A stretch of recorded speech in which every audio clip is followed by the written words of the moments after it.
ከዛ ይሄ ደግሞ ሰላምና ግጭት ጦርነትን አስወግዶ ደግሞ በአገር ደረጃ የሚሆን የአማራ ህዝብ ልማት ይፈልጋል፣ እድገት ይፈልጋል። ሁሉ ነገር ተሟልቶለት ትምህርት፣ ንግድ፣ ግብርና ሌላውም ነገር አሁን ያለበት አዘቅት ከዚህ መውጣት ይፈልጋል። እንደውም ይሄ ጦርነት እየተራዘመ በሄደ ቁጥር በህዝብ ላይ የሚደርሰው ጉዳት እንዴት ነው ቶለሬት የሚደረገው? ይህን በርደን እስከ መቼ ነው የምንሸከመው የሚለውም ራሱ አንድ ትልቅና መሰረታዊ ጥያቄ ነው። ታክቲካል አላይመንት የምንለው ለምሳሌ ወያኔ የአማራን ህዝብ በታክቲካል አላይመንት በእንቅስቃሴዋ አቅፋ ይዛ ደግፋ መታ ነበረ። ፓርቲውን አቋቁማ በዛ አካባቢ ያሉትን ሰዎች አደራጅታ መጨረሻ ላይ ግን አዲስ አበባ ላይ ስትገባ ግን አማራን መደብደብ ነው የጀመረችው። ስትራቴጂካሊ አላማዋ ሌላ ስለነበረ ማለት ነው። ስለዚህ የአማራ ትግል ታክቲክ አልባ የሆነ ነው ብለን ማሰብ የለብንም። ከሆነም ደግሞ ስህተት ነው፣ መስተካከል አለበት። አጋር እንዴት ይመሰረታል ወይም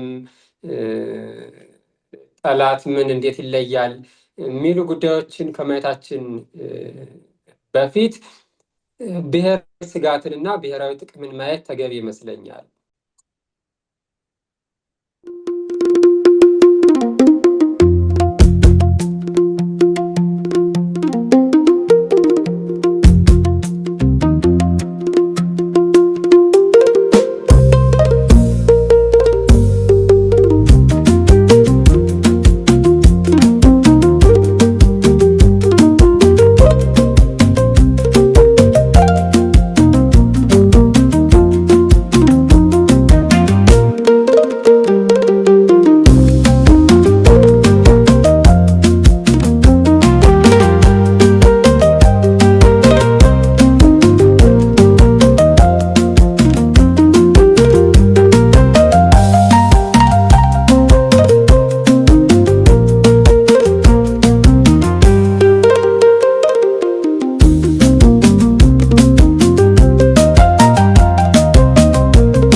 ጤና ይስጥልኝ አድማጭ ተመልካቾቻችን፣ ዛሬ እንግዲህ ያው የአማራ እይታ የሚለውን ፕሮግራማችን በዚህ በራስ ስቱዲዮ ይዘን ቀርበናል።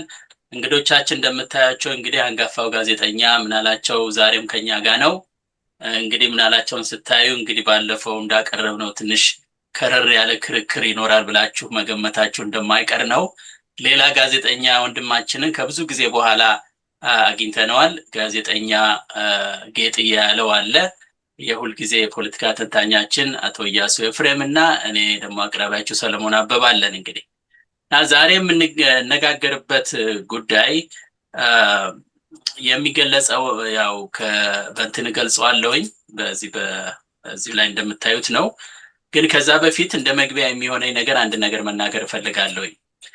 እንግዲህ ዛሬ የአማራን ህዝብ ከህልውና ለመታደግ በከፍተኛ መስዋዕትነት ከጨፍጫፊው አብይ አህመድ አሊ ስርዓት ጋር እየተፋለመ ያለው ፋኖ እጅግ ወሳኝ እና ታሪካዊ ምዕራፍ ላይ ደርሷል ብለን ነው የምናምነው። በመሆኑም ይህ ወቅት ትግሉን ከስሜት ባሻገር በጥልቀት በስልትና በከፍተኛ ማስተዋል የምንመረምርበት ወሳኝ ጊዜ ነው። የውይይታችን ዋነኛ ዓላማ ግለሰቦችን ሳይሆን ሀሳብን ብቻ ማዕከል ያደረገ ነው። በሀገር ውስጥም ሆነ እንግዲህ እጅግ ጠቃሚ የሆኑ ጉዳዮችና አካሄዶችን ጠለቅ ብለን እንመረምራለን፣ በውጭም በውስጥም ማለት ነው። ከዛ ውስጥ እንግዲህ በሚጠየቀው ልክ ተጨባጭና የጠሩ ሀሳቦችን ይዘው ደግሞ በስፋት መወያየትን ይጠይቃል። ከዚህ ባሻገር ትግሉን አሁን ካለበት ምዕራፍ ደግሞ አንጻር ፋኖ የአማራውን ህልውና ከመታገል አልፎ ደግሞ የአገራዊ ጉዳዮች ይታያል። ስለዚህ ይህን አንድ ላይ በማገናኘት ፋኖ አማራና ኢትዮጵያ ወይም ደግሞ ፋኖ አማራና የአገር ጉዳይ ብለን ያዝነው ዋና ርዕሱን። ይሄ ዋና ርዕስ ይሁን እንጂ በተከታታይ የምናቀርባቸው ጉዳዮች አሉ በዚህ ርዕስ። ስለዚህ ይሄ እንደ ዋና ርዕስ ሆኖ ዛሬ አጋርን መለየት ወይም አጋርን መለየት የሚል ክፍል ነው የሚኖረን። በዚሁ ጉዳይ እንግዲህ ስትራቴጂካዊ የሆነ አጋርነትን መለየት ብለናል። ይሄ ደግሞ በህልውና ትግል ውስጥ ጥላትና ወዳጅ የሚባል ነገር ሊኖር ይችላል እና ከዛ አንጻር የምናያቸው አንዳንድ ጉዳዮች ይኖራሉ የየራሳችን ሀሳብ በመስጠት። ከዛ ውጭ እንግዲህ የሙግቱ ስነ ስርዓት ያው የሚታወቅ ነገር ነው። ሀሳብን በግለሰብ ላይ ሳይሆን ሀሳቡ ላይ ነው የምናተኩረው። በአክብሮት ነው የምንስተናገደው ሁላችንም። ከዛ አልፎ ደግሞ ከርዕሳችን አንወጣም፣ በተወሰነልን ጊዜ ደግሞ እናካሂዳለን ማለት ነው። እንደው አጠር አድርጌ ስገልጸው ይሄን ካልኩኝ በኋላ ወደ ጥያቄ ልግባ። እንግዲህ ወደ ጥያቄ ስገባ ከአንጋፋው ጋዜጠኛ ነው እንግዲህ የምጀምረው ከወንድማችን ምናላቸው ጋር ሲጀምር ከአማራ አንጻር አጋር ማን ነው? የህልውናችንን ቀይ መስመር እንዴት እናሰምራለን የሚል ነው አጠቃላይ ይዘቱ። ስለዚህ ከዚህ አንጻር እንግዲህ 3 ጉዳዮች አሉ። ግን እንደው የመጀመሪያውን ላቅርብና ሁላችንም ከሄድን በኋላ እንዳስፈላጊነቱ አንድ ላይ ለየት እያደረግን እንከራከራለን፣ እንሞግታለን ልበለው። ሞግት ካለው የምንስማማበትን ነገር ካለ በዛው መንገድ እናጠናክረን እንሄዳለን። ስለዚህ በህልውና ትግላችን ውስጥ ምናላቸው አጋርነን እያሉ ለሚቀርቡ የውስጥም ሆነ የውጭ ኃይሎች እውነተኛ ዓላማቸውን የምንመዝንበትና በማወላውል ሁኔታ የማናልፈው መሰረታዊ መስፈርት ምንድን ነው?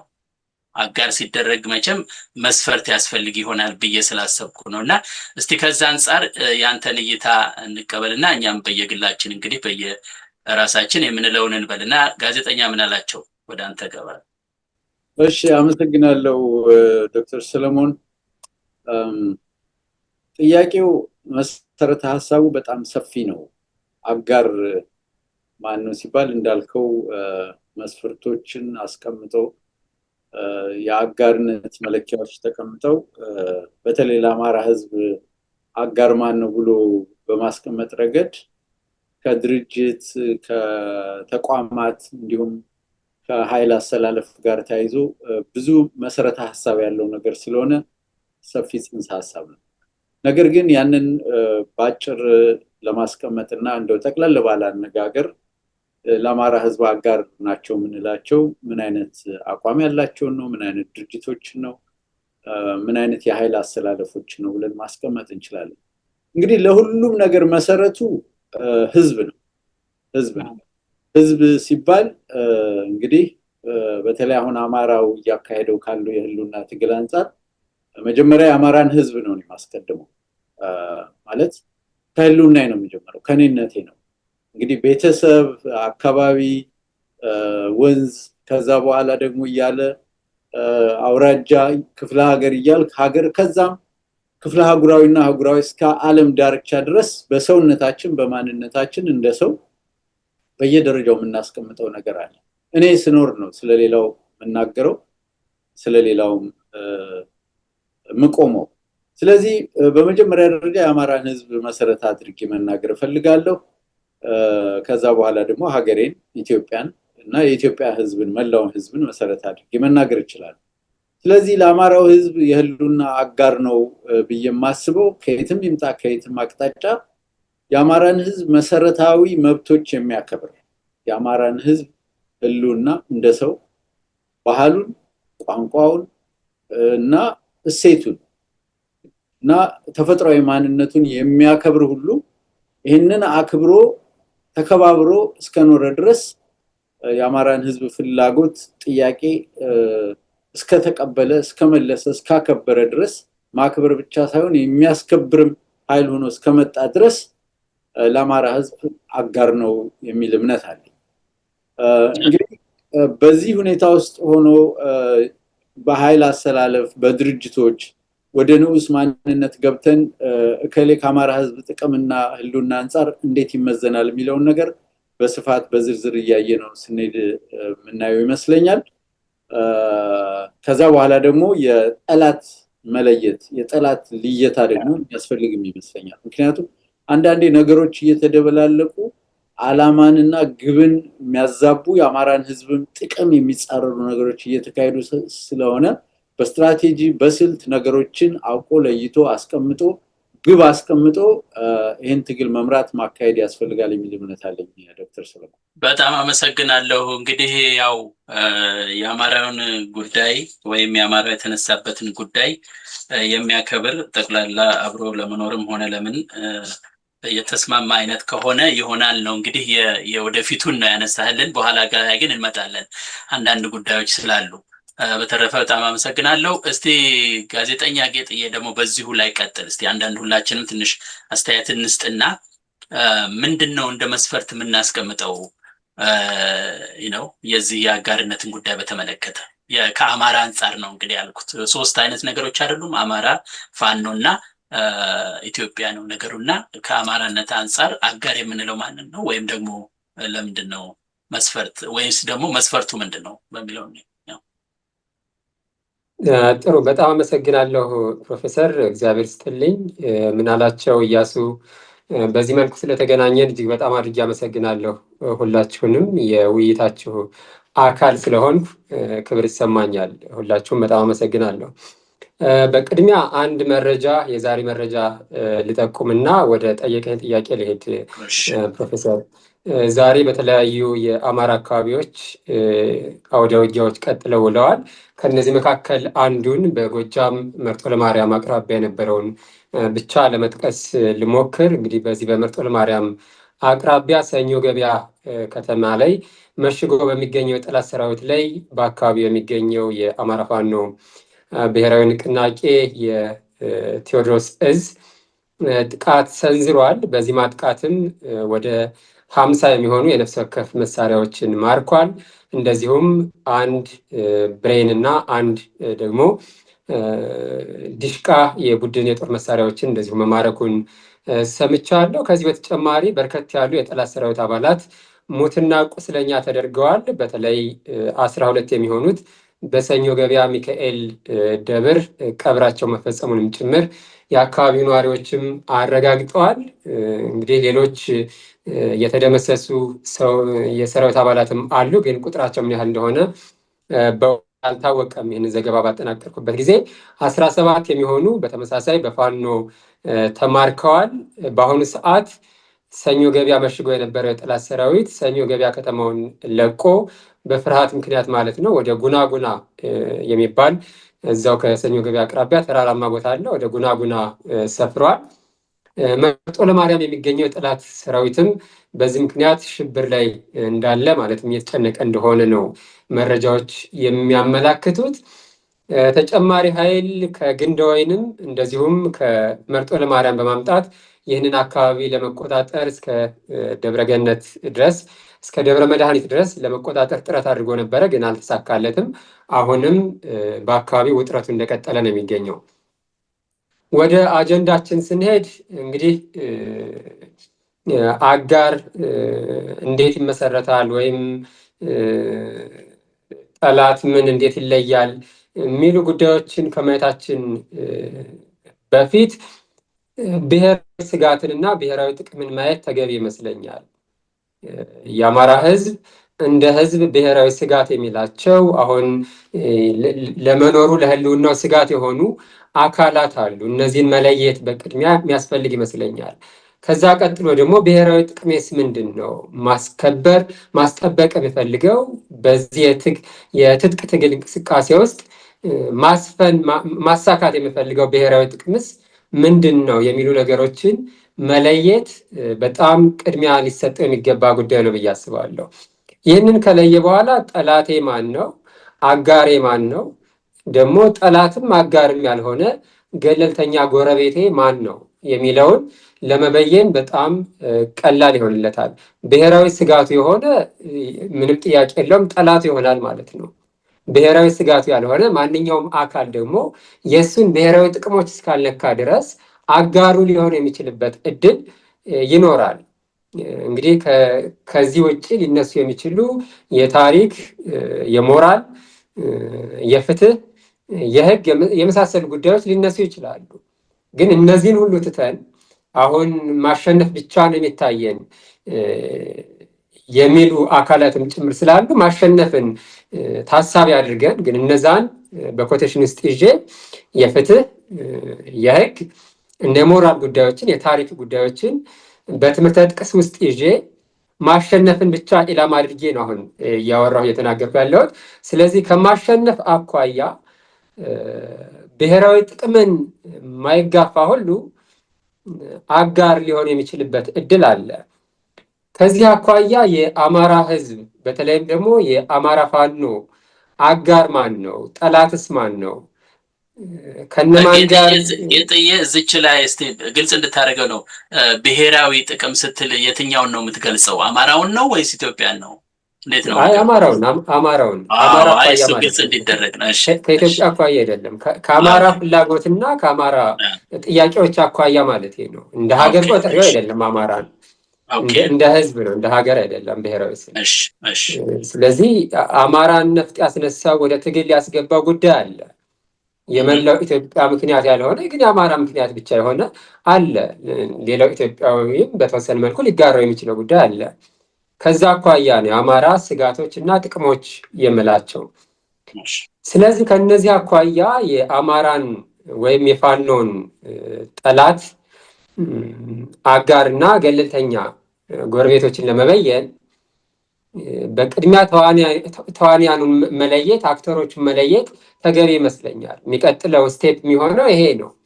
አሁን ጥቅሜ ምንድን ነው፣ ስጋቴ ምንድን ነው የሚለውን ከለየ በኋላ ቀጥሎ ደግሞ የሚመጣው እነማን ናቸው በዙሪያ ያሉት ነው።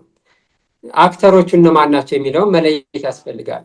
ስለዚህ ማላስረዝም ከሆነ በቅድሚያ ብሔራዊ ጥቅሞቹና ብሔራዊ ስጋቶቹ ምንድን ናቸው የሚለውን በተወሰነ መልኩ ሊሄድበት።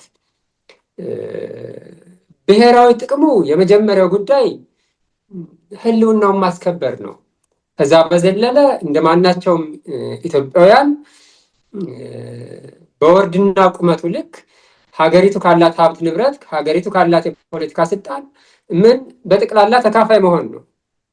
የመጀመሪያው ግን በህይወት መኖር ነው። የሰርቫይቫል ጉዳይ ነው። ይሄ ነው እንደ ብሔራዊ ጥቅሙ የሚለው። የአማራ ህዝብ አሁን ብሔራዊ ጥቅሜ ነው የሚለው በጣም የቅንጦት የሆነ ጉዳይም አይደለም። በህይወት የመኖር የስትንፋሽን ጉዳይ ነው እንደ ብሔራዊ ጥቅም ይዞ እየተከራከረ ያለው። ከዚህ ውጭ አጽመ ርስቶቹም ብሔራዊ ጥቅሞቹ ናቸው። ራያ፣ ወልቃይት፣ መተከል፣ ደራ፣ አዲስ አበባ፣ ሌሎችም ጭምር አጽመ ርስቶቹ እንደ ብሔራዊ ጥቅሞቹ አብረው ሊቆጠሩ የሚችሉ ናቸው። በዛ ቀይ መስመሮች ምናምን ከምንለው ጋር ተከታታይ ጥያቄ ስላለ ልናነሳው እንችላለን። ቀይ መስመሮች እንደሱ ልንለው እንችላለን። ስለዚህ ብሔራዊ ጥቅም ማለት በሌላ አባባል ቀይ መስመሮች ምንለው ማለት ነው። ብሔራዊ ስጋቱስ ማን ነው? የአማራ ህዝብ ስጋትስ ማን ነው?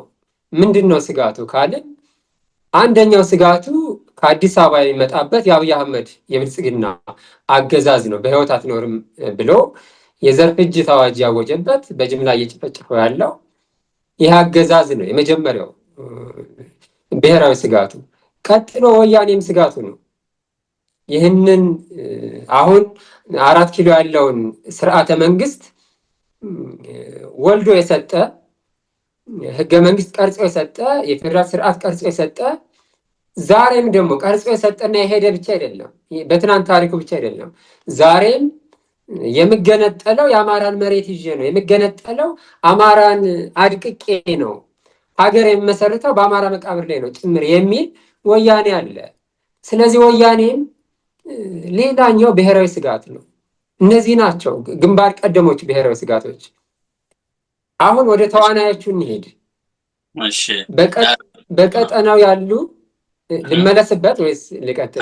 ትመለስበት ይሻላል። ምክንያቱም ተያያዥ ጥያቄዎች አሉ። ሁለተኛና ሶስተኛው ከሱ ጋር ይሄዳሉ እና እዛ አሁን ቀይ መስመር ምናምን ያልነው ጋር የምንለው ስንመጣ እንመጣበታለን እና እስኪ እያሱ ሀሳቡን ይስጥና እኔም የተወሰነልና እንመለስበታለሁ እንደገና። ምናላቸው ያው እንዳስጀመረን ጠቅለል አድርጎ ነውና የምናላቸውም ሰፋ ያለ ሀሳብ ይኖረዋል። እስኪ እያሱ ቀጥል በዚህ ጉዳይ ላይ። መስፈርቶቹን በተመለከተ ነው እንግዲህ የመጀመሪያው ከአማራው አንጻር አጋር ለሚላቸው ቡድኖችም ኃይሎችም ይሆኑ መስፈርት ብሎ የሚያስቀምጣቸው ምንድን ናቸው? ጥሩ። አሁን ወንድሞቼ ሁሉንም ተናግረውታል ማለት ይችላለሁ። ስለ መደጋገም እንዳይሆንብን ምናላቸውም ያለው የአማራ ህዝብን ህልውና የሚያከብር ሁሉ ብሎ ታስቀምጦታል። ማችን እንደምጌጥ እያስቀመጠው አለ። የብሔራዊ ስጋትን እና የብሔራዊ ጥቅምን በተመለከተ ያስቀመጠው ነገር አለ። እኔ ትንሽ እዚህ ላይ ልጨምር የምፈልገው ምንድን ነው፣ አጋርነት በምንልበት ሰዓት በሁለት አይነት መንገድ ምክንያቱም የጥያቄው ውስጣዊ ይዘት አማራ ለህልውና የሚያደርገው ትግል ላይ አጋር የሚሆነው ማን ነው የሚለው ነው። አጋርነትስ እንዴት ይመሰረታል ነው እና አጋርነት በምንልበት ሰዓት ግን ሁለት ነገር መለየት አለብን የሚል ነገር ይታየኛል። አንደኛው ታክቲካል አጋርነት እና ስትራቴጂካል አጋርነት ብለን ብንለየው ጥሩ ይመስለናል። ምክንያቱም ቅድም አሁን ጌጥዬ ያስቀመጠው ነገር አለ፣ በኋላም እኔ በግራፍ የምመጣበት ጉዳይ አለ። የአማራ ህዝብ ዋነኛ ጠላት የአማራ ህዝብ ብቻ ሳይሆን የኢትዮጵያም አጠቃላይ ትልቁ ስጋት በአሁኑ ሰዓት አብይ ነው። ስለዚህ አብይን የሚቃወሙ ኃይሎች በሙሉ አብይን ለመጣል የሚታገሉ ኃይሎች በሙሉ ኮት አንኮት በቅንፍ ውስጥ የታክቲካል አጋሮች ሊሆኑ ይችላሉ የሚል ኮንሴፕቹዋል የሆነ ፍሬምወርክ ልንሰራለት እንችላለን። ታክቲካሊ አጋር ሊሆኑ ይችላሉ፣ ምክንያቱም የሚታገሉት አብይን ነውና። አብይን ለመጣል የሚወረወረው ድንጋይ በሙሉ የአማራን ህልውና ራሱ አብሮ የሚያግዝ ይሆናል። ምክንያቱም በሚሊተሪም ሳይዝ ብንመለከተው፣ መጠንም ብንመለከተው፣ በገንዘብም መጠን ብንመለከተው፣ በፖለቲካል አወቃቀርና በኢንተርናሽናል ግንኙነት ስንመለከተው መካከላዊ መንግስትን የያዘው ክፍል የበላይነት አለው ወይንም የበላይነቱን እየተጫወተ ነው። ስለዚህ በሱ ላይ የሚወረወረው ግራም ነፈሰ ቀኝ የሚወረወረው ዱላ ታክቲካል የሆነ አጋርነት ለአማራ ህዝብ መፍጠር ይችላል የሚል ነው። አሁን እዚህ ላይ በደንብ ኮኔክት ልናደርግ የሚችለው በአብይ ላይ ድንጋይ የሚወረውሩት በሙሉ በአማራ ላይም ድንጋይ ሊወረውሩ የሚችሉ ኃይሎችም ሊሆኑ ይችላሉ። በዚህ በቅንፉስን ግን ስትራቴጂካዊ አጋርነት ደግሞ የምንለው በሁለቱ ወንድሞች አብይን ላይ ድንጋይ የወረወረ በሙሉ አጋር መሆን ይችላል ነው ቅድም የተናገርካት ነገር። ታክቲካል አጋር ሊሆን ይችላል። ሁለት አጋርነት ነው ያየሁት እኔ። አንደኛው ታክቲካል አጋርነት ነው፣ ሁለተኛው ስትራቴጂካል አጋርነት ነው። ባይ ዴፊኒሽን ስትራቴጂክ በምንንበት ሰዓት የመጨረሻው ዴስቲኔሽን የምትደርስበትን መንገድ የምታሰላበትና የምትሄድበት ስልቶች ናቸው። መጨረሻው ዴስቲኔሽን ላይ ስትደርስ ማለት ነው። የመጨረሻው ዴስቲኔሽን ግን የአማራን ሁለንተናዊ ህልውና የማስከበር ከሆነ ያንን ሊያስከብርልህ የሚችለው አጋር ክፍል ግን ቅድም ሁለቱ ወንድሞች ያስቀመጡት የአማራ ህዝብን ህልውና የሚያከብር፣ ሁለተኛ ለአማራ ህዝብ በሚቀጥለው ዘመን ስጋት የማይሆነው አካል መሆን አለበት ማለት ነው። ግን ታክቲካል አጋር ከሆነ ታስገድደው ትችላለህ እንዴ? አሁኑኑ ጀምረህ አክብር ለማለት ትችላለህ? እንደዛ አይ ግድ የለም ችግር የለውም በኋላ እንናገራለን ሊል ይችላል። ታክቲካሊ ኖ እንደሷ ስልህ እሱ ሌላ ዝርዝር የሆኑ ነገር አለ። ታክቲካል አጋር ማለት ኖት ነሰሰርሊ አብረህ ትሰራለህ ወይንም አብረህ ቁጭ ብለህ ጥይት ትተኩሳለህ ወይንም አብረህ እቅድ ታወጣለህ ማለት አይደለም። ድንገት እንድትለየው ነው። እሱ በሚተኩስበት መንገድ፣ እሱ በሚንቀሳቀስበት መንገድ እንቅፋት ላትሆነው ትችላለህ። እሱ የታክቲካል አካሄድና ስትራቴጂካል አካሄድ ሁለቱ ይለያል። እሱ ሌላ ውይይት የሚያስፈልገው ነው። ብለኸዋላ እያሱ ካልከው መጥቀስ አለበት። ታክቲካሊ እንደዚህ ነው። ስለዚህ መጥቀስ ይችላል። ላለማርዘም ነው ጊዜ ላለማርዘም እና እንደው ጊዜ ለመቆጠብ ነው እንጂ እንግዲህ ስትል ታክቲካል አጋር ነው በምትልበት ሰዓት በአብይ ላይ የሚሰነዘረውን ዱላ እንቅፋት አትሆንበትም፣ ወደ አንተም ብዙ አታስጠጋውም። የአብይን አቅም የሚያዳክም ኃይል በሙሉ ለምሳሌ መረጃ በመስጠት መረጃ በመለዋወጥ አስፈላጊ ከሆኑ የመሳሪያዎችም ሆነም የዲፕሎማሲም የሌሎችም ድጋፎች በማድረግ አብይን ማዳከም ትችላለህ። ፖለቲካ ጠላትን ማዳከም ትችላለህ። ስለዚህ ትሩስ የሚሉት ነው። ትሩስ ማለት ምንድነው? እሺ በመካከል ይቅርታ እንትን ነገሩን እንትን ለማለት ነው። ችግር የለውም። እሺ ምን አላችሁ? ሁለታችሁ አርጊውመንት እንዳይሆን ሁለታችሁ እርስ በርስ አርጊው እያደረጋችሁ ሄዳችሁ ነው ወይ ይጨርስና እሺ እኛ የምንግባበትና እኛ ምንም ችግር የለም ትገባላችሁ። እኔ ክሊር እንዲሆን ነው፣ ምክንያቱም ሌላም አይነት መንገድ አለ ስላለ። መብትህን እየተጠቀምክ እሺ ምንም ችግር የለም። እሺ እያሱ ቶሎ ጨርስልንና እንገባለን። እንግዲያው አሁን እኔና የምናላቸው እንትን ለምሳሌ ታክቲካል አላያንስ ነው አሁን ያለን ዛሬ። አንድ ነገር እዚህ ላይ ግን ባነሳለት ምን ይመስላል? አትንካኝ አልነካህም ነው በቃ። እኔ ባጭሩ ለምን አላስቀምጥም? እንደዛ ነው ያልከኝ እያሱ። እኔ ገባኝ። እሺ ምን አላቸው? በፍሬምወርክ ደረጃ እያሱ ያስቀመጣቸው ነገሮች በመነሻው አይ ቲንክ ጥሩ ፍሬም አድርጓቸዋል። ግን እንደው በጅምላ ጸረ አብይ የሆነ ሁሉ አብይን የሚቃወም ሁሉ የአማራው ታክቲካል አጋር ነው ብሎ መደምደም ግን ትክክል አይመስለኝም፣ በደፈናው ማለት ነው። ምክንያቱ ምንድነው? ለምሳሌ ቅድምም ስለ ብሔራዊ ጥቅም ሲነሳ ነበር። ከአማራ ህዝብ አንጻር ከኢትዮጵያም አንጻር የሚነሳ ብሔራዊ ጥቅም ይኖራል እንደ ሀገር። እያሱ አብይን የሚቃወም ሁሉ ታክቲካል አጋር ነው ካልክ እና አልሲሲ ግብፅ ከኢትዮጵያ ጥቅም አንጻር አብይን ይቃወማል። ኤርትራውያኖች በመንግስት ያለ ደረጃ ያለው ሻዕቢያ አሁን ባላቸው ቁርሾና ግንኙነት ምክንያት ይህን ይቃወማል። ብቻ ሳይሆን የኢትዮጵያን ጥቅሞችም ሊቃወም ይችላል። ኢሳያስ ግልጽ ክሪስታል የሆነ ነገር ስለሆነ ነው የምናገረው። ከሶማሊያም ኃይሎች አሉ የጸረ አብይ አቋም ያላቸው፣ ግን ኢትዮጵያን እስከ ተሻግሮ አዋሽ ድረስ የሶማሊያ ግዛት ነው የሚሉ ጸረ ኢትዮጵያ የሆኑ ኃይሎች አሉ። የአብይ ጠላቶችም ሆኖ ነው የሚንቀሳቀስ። ወደ ሱዳንም ከሄድክ እነ አልቡራሂም እነ ሳውዲ ሌሎችም አይኖች ከጸረ ኢትዮጵያ ጥቅሞች ጋር ያሉ ኃይሎች አብይን ይቃወማሉ።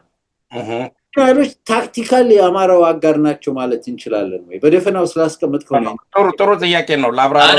ቆይ ሳትመልሰው እራሱ በአገር ውስጥ እኔ ቅድሙን የራሴን ሀሳብ ስላልሰጠሁ ነው፣ ይቅርታ። ምክንያቱም ቅድም በአንተ ላይ ነው የጠየቅኩት። እንግዲህ የራሴ ሀሳብ መስፈርት ያልኩት አለ እንደጠቀሳችሁት የህልውና ትግል ነው።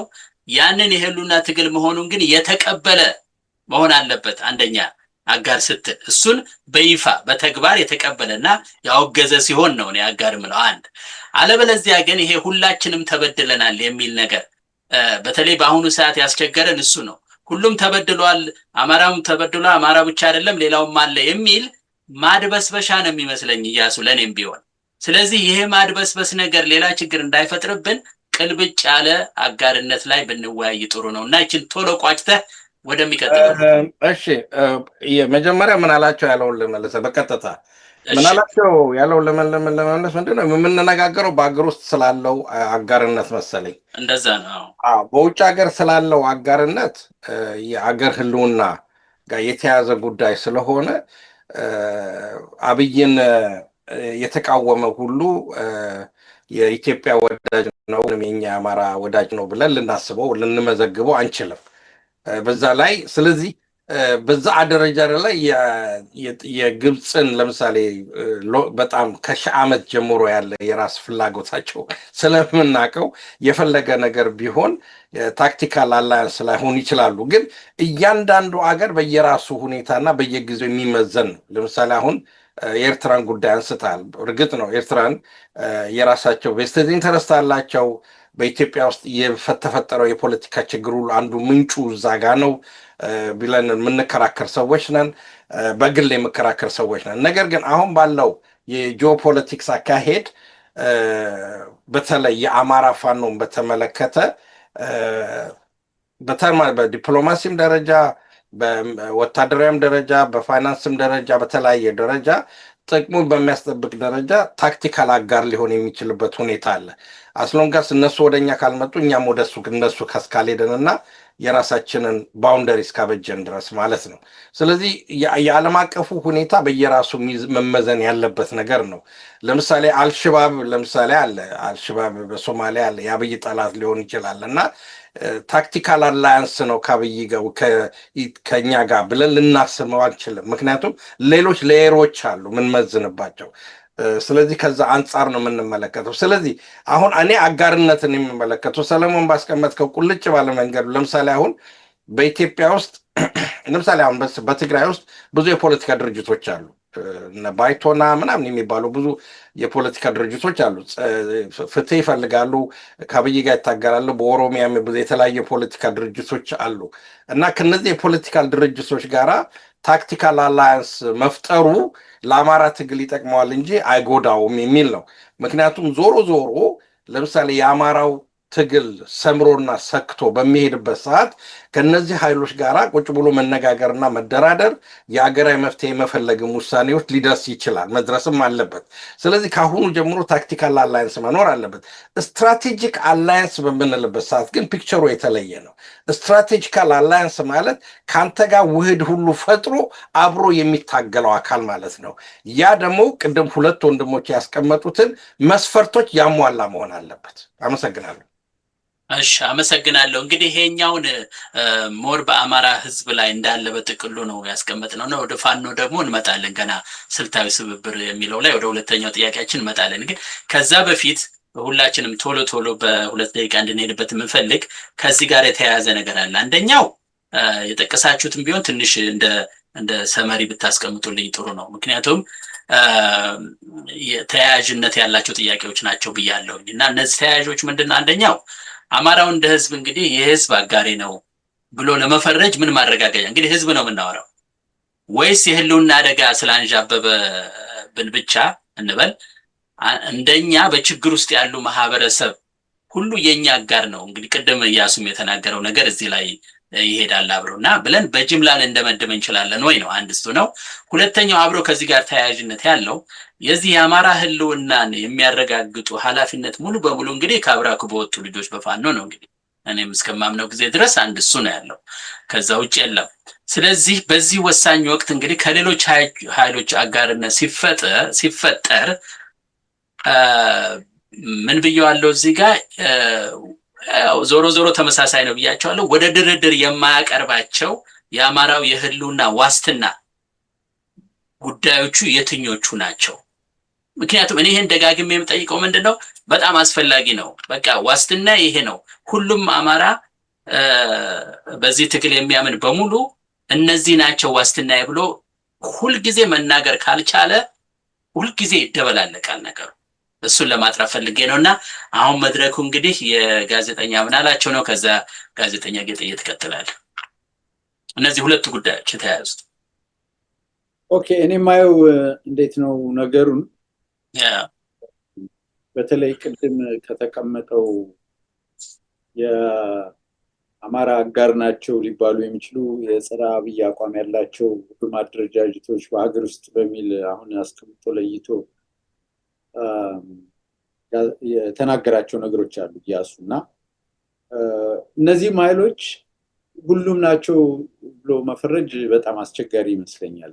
ምክንያቱም አንዳንዶቹ ይሄ የብሔር ፖለቲካ የወለዳቸውና ከሀገርም ከአማራ ህዝብ ጥቅም አንጻር ብሔራዊ ጥቅም አንጻር ከፍተኛ የሆነ ችግር በህዝቡ ላይ ሲያደርሱ የነበሩ አሁን ላለበት የአማራው ስቃይ መከራና በደል ምክንያት የሆኑ አደረጃጀቶች ሁሉ አሉ። በጸረ አብይ ስም ተቃዋሚው ነው አማጺው ነው የራሳቸውን የፖለቲካል ኮዝ መነሻ አድርገው ኢቭን ሀገርን ጭምር እስከ መካድ የደረሱና እኛ የዚህ ሀገር አካል ነን አይደለንም የሚሉ ብዙ አደረጃጀቶች ስላሉ ምን ያህል ለአማራው ህዝብ አጋር ይሆናሉ ጸረ አብይ ስለሆኑ ብቻ የሚለው ነገር እኔ ትልቅ ጥያቄ ይመስለኛል። ይሄን የምልበት ምክንያት ምንድነው? ቆይ ላይ ይቅርታ ያደረግልኝና ኢንተርፌር ላይ ይቅርታ እዚህ ጋር ምክንያቱም አጋር የሚለው ወደዚህ ከመካከል ያሱ እሺ ድፍን ያለ ቃል ስለሆነ ነው። አሁን እኔ አጋር ስል ሁለት አይነት ነገር ከፍዬ ነው ምናላቸው ከአንጻር ቢረዱልኝ ጥሩ ነው ያልኩት። ምንድነው ታክቲካል አጋርና ስትራቴጂካል አጋር አለ። ይሄን መለየት መቻል አለብን። ትግል ይሄንን ያለየ ትግልም የትም አይደርስም። ታክቲካል የሆኑ እንትኖች አሉት፣ ስትራቴጂክ የሆኑ ነገሮች አሉት። ምናላቸው አሁን እያለ ያለው ስትራቴጂክ በሆነ ሌቭል እነሱ አሁን ያላቸው አይደሉም። ስለዚህ ስንነጋገር ከኔ ፍሬምወርክ ስንነጋገር ከተነሳ ሁለቱን ይዛችሁ ብትነጋገሩ፣ ያለበለዚያ አጋር አለ እያሱ ተብሎ ሁሉም በተጨፈለቀ ሁኔታ ባይቀመጥ ጥሩ ነው። ስትራቴጂካል አጋር አለ፣ ታክቲካል አጋር አለ። በሁለቱ ይለይልኝ እስቲ። እንዴት ነው የተረዳኸው? ምን አላቸው ታክቲካል ሲል? ጥሩ ማብራሪያ። ለዚህ ነው እኮ ነው ቅድም የጠየቅኩት ነበር። ጥሩ ማብራሪያ ነው የሰጠው እያሱ። እንግዲህ ታክቲካል አጋር ሲባል ምን ማለት ነው የሚለው ደግሞ አንድ መነሳት አለበት። እንግዲህ ታክቲካል አጋር አይ ዶንት ኖ ኢን ብሪፍ ትርጉሙን አስቀምጠን ዲፋይን አድርገን ስላልሆነ ሄድ ነው መጠየቁ ማብራሪያ መስጠቱ ጥሩ ይመስለኛል። ታክቲካል ሲባል ለጊዜው ተጠቅሞ ምንጥላቸው ማለት ነው ወይንስ የኛ ግብ እስኪሳካ ድረስ መናጆ ምናደርጋቸው ማለት ነው? we should be clear እንደዚህ አይነት ነገር ለማስቀመጥ ታክቲካል አጋር ማለት ምን ማለት ነው የሚለው ነገር ከታወቀ፣ ምክንያቱም ወደ ጠላት ልየታ መግባት አለብን ክሊር በሆነ መንገድ ማለት ነው። ዞሮ ዞሮ ምንድነው አሁን ለአማራው ህዝብ የህሉና ችግር እዚህ ለደረስንበት መከራ ስቃይ የመጨረሻ የመኖርና ያለመኖር ጥያቄ ተደርጎ በሚወሰድ ትግል ውስጥ ጠላታችንን በደንብ መለየት መቻል አለብን። በተለይ ዋና የሚባለው ጠላት ለዚህ ሁሉ መሰረት የሆኑ ችግሮች ምንድናቸው የሚለውን ነገር ማወቅ የሚያስፈልግ ይመስለኛል። አሁን በሀገር ውስጥ ደረጃ ቅድም ቁጥር 1 ብሎ ያስቀመጠው አብይን ነው እያሱ በሀገር ደረጃ። ምክንያቱም አሁን ባለው ኮንቴምፖራሪ ታይም ህዝቡን እየገደለ እየጨፈጨፈ ያለ አማራውን በአግባቡ መንግስታዊ በሆነ መዋቅር እየፈጀ እየጨረሰ ያለ ይሄ አገዛዝ ስለሆነ በትክክል ዋናው ጠላት አብይ ነው ሊባል ይችላል። ግን ከነ አብይ በስተጀርባ እና አብይን በመሳሪያ በገንዘብ በሌሎችም መንገድ የሚያግዝና ትልቁን ድርሻ የሚወስዱ ደግሞ የውጭ ኃይሎች አሉ አይደለም? ለምሳሌ እና አረብ ኤሚሬትስ ምንድነው ልትላቸው የምትችለው? ተልኮ ሰጥተው ገንዘብ ሰጥተው ስትራቴጂ ሰጥተው በደንብ የሚሰሩበት ሁኔታ ለምንድን ነው? ምንድነው የአረብ ኤሚሬትስ ፍላጎት? ይሄን የምልበት ምክንያት ምንድነው? ከዚህ በፊትም እያሱም ሲጠቅስ ሰምቼው አውቃለሁ፣ ሌሎችም በተደጋጋሚ ጊዜ ይጠቅሱታል። አንድ መጽሐፍ አለች የባሩድ በርሚል ነው በሚል ደበበ እሸቱ የተረጎማት መጽሐፍ። ቅድም ሸልፍ ላይ ስለዚህ ጉዳይ እንነጋገር ብለን ባሰብን ጊዜ ከሸልፍ ላይ አውጥቻት ነበር። ይሄ መጽሐፍ ማለት ነው። መጽሐፍ በደንብ ፍንትው አድርጎ ገና ከመነሻው እንዴት ኢትዮጵያን በተለይ አማራውን ጠላት ብሎ ፈርጆ በትልቅ ስትራቴጂ ትልቅ ገንዘብ መድበው በተለይ ከፍተኛ የሚባሉ የውጭ ኃይሎች እንዴት አድርገው ይሄን ሀገር እንደበታተኑት በተለይ አማራውን እንዴት ታርጌት አድርገው ጠላት እንዳበጁለት በግልጽ የተቀመጠ ነገር አለ። አንዳንዶቹን ነገር ነጥቦቹን እዛ መጽሐፍ ላይ የተጠቀሱትን አንስቼ በኋላ ወደ አጠቃላይ ዶክተር ሰለሞን ወደ አነሳው እነዚህ አጋር ወይም ደግሞ የአማራን ህሉና የሚቀበሉ ማይቀበሉ ወደ ተባሉ ጉዳዮች ይመጣሉ። ምንድነው የሚለው እዛ ፕሪያምብሉ ላይ መጽሐፉ መግቢያ ላይ ኢትዮጵያ የምትባል ሀገርና አማራ የሚባል ህዝብ እንዲጠፉ ኢትዮጵያ በዘር በቋንቋና በሃይማኖት ተከፋፍላ ብትንትኗ እንዲወጣ በከፍተኛ ደረጃ አሲረዋል ነው የሚለው መጽሐፍ። እነዛ በተለይ በአፄ ኃይለ ሥላሴ ዘመንም ይሁን ከጃፓን ጋር ኢትዮጵያ ግንባር ፈጥራለች ብለው ያንን መሰረት አድርገው በምን ደረጃ ኢቭን ሊግ ኦፍ ኔሽንስ ላይ አባል እንዳትሆን ያቀረቡት ነገር ሁሉ ነበር። ስልጣኔ ያላያት እድገት የምትጠላ የባሪያ ንግድ የምታካሄድ እቺ ሀገር ወጣቶቿ መሰልጠን የለባቸውም፣ ቢሰለጥኑም ወደዛው ተመልሰው ሄደው ሀገር ይጠቅሙና ሀገሪቱን ወደ ተሻለ ደረጃ ወስዷታልና ውጭ ወጥተው መማር የለባቸውም እያሉ በትክክል አማራን የሚባለውን ህዝብ ትልቅ ጠላት አድርገው የገለጹበት ሁኔታ አለ። ገዢው የአማራ ብሔር ለውጭ ኃይሎች ያለው ጥላቻ ከፍተኛ ነው የሚሉት እነሱ። ይሄን መሰረት አድርገን በኋላም አንዳንዶቹ ነገሮች ከዚህ መጽሐፍ ላይ ምናልባት ልጠቅስ እችላለሁ። እነዚህ አሁን የውጭ ኃይል ወለድ የሆኑ በርካታ ኢትዮጵያን የሚጠሉ አማራን የሚጠሉ የሀገር ውስጥ ድርጅቶች አሉ። ግልጽ እኮ ናቸው። በተለያየ ጊዜ በፕሮግራማቸው ላይ አስቀምጠው ይሄንን የብሔር ፖለቲካ ዘርግተው አማራን ጨቋኝ ሌላውን ተጨቋኝ ሌላውን ብሔረሰብ የአማራው ባህል የአማራው ትውፊት የአማራው ቋንቋ እንደተጫነባቸው በሚመስል ምክንያት ይሄን ክፍፍል ጨቋኝ ተጨቋኝ የሚል መርህ ፈጥረው እንደዚህ አይነት አሁን ላለንበት መከራ የዳረጉን የውጭ ኃይሎች ዋነኛ የአማራ ህዝብ ጠላት ብዬ ማስቀምጣቸው እነሱ ነው። ይሄን ለይተናል ወይ ነው? የነሱ ተላላኪ የሆኑ ድርጅቶችስ እነማን ናቸው? እና አብይ አህመድ ምንድነው አሁን በዚህ ህዝብ ላይ በከፍተኛ ሁኔታ እንዲዘምቱ ያስቻላቸው ሁኔታ የሚባለው ነገር በደንብ መሰረት አስቀምጠንለት ብናልፍ ጥሩ ይመስለኛል። ከዛ በኋላ ድርጅቶችን እናንሳ የሚባል ከሆነ ዶክተር ሰለሞን በሁለተኛው ላይ እንመጣለን። ሁለተኛው ላይ እንመጣበታለን። እያንዳንዳቸው በዚህ ስራ አይተን እንዴት ነው ስትራቴጂካሊ ታክቲካሊ በተለይ የአማራ ህዝብ በተለይም ደግሞ ዋናውን ትግል እያካሄደ ያለው በረሃ ላይ ያለው ጫካ ላይ ያለው ሁለንተናዊ ትግል እያደረገ ያለው ፋኖ በምን መልኩ ነው ይሄንን የትግል ሂደት መምራትና ከግብ ማድረስ አለበት ወደሚለው ነገር መነጋገር የምንችል ይመስለኛልና ይሄን እንደ ዳይሬክሽን እናስቀምጥልኝ። በጣም አመሰግናለሁ ጌጥዬ። በዚህ ላይ ገባ። ምክንያቱም ይኸው ታክቲካል አሁን እኔን የሚገባኝ ኢሚዲየት የሆነ አይነት ችግር ሲመጣ ያን የሚፈታ ነው ቤዚካሊ። እና አሁን እንደሚታየው ምንድነው የሚያምታታው ነገር የሚመጣው ምንድነው እኛኛ ሁላችንም እንድንዋዥቅ የሚያደርገን ታክቲካል እና ስትራቴጂካል የሚለው ነው። አሁን ምናላቸው ከጠቀሰው አንፃር የተያያዘ ነገር ካለ ስትራቴጂካሊ ጠላትም ናቸው ማለት ነው። በሌላ አነጋገር ደግሞ ታክቲካሊ ደግሞ አይ ቶሎ ብለን ይሄን አብይን እናስወግድ ነው ነገሩ። ያ ግን ሰንሰለት ካለ ኢትዮጵያ ጠል አማራ ጠል ሰንሰለት ካለ ግን ያ ታክቲካል ነገር ሊያቆመው አይችልም። ስለዚህ ታክቲካል የሚለው ነገር ያስኬዳል ወይ? እስኪ ባንተ ሐሳብ እዚህ ላይ ትንሽ ብሪፍ ላርግና ይሄድበት እንትን የታክቲካል ብሪፍ አድርገው። እሺ ብሪፍ አድርገው። እዚህ ላይ እንትን ታክቲካል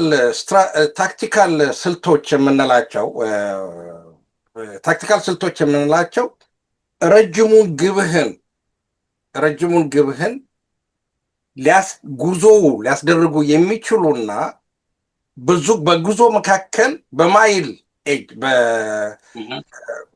የሚቀሩ ናቸው።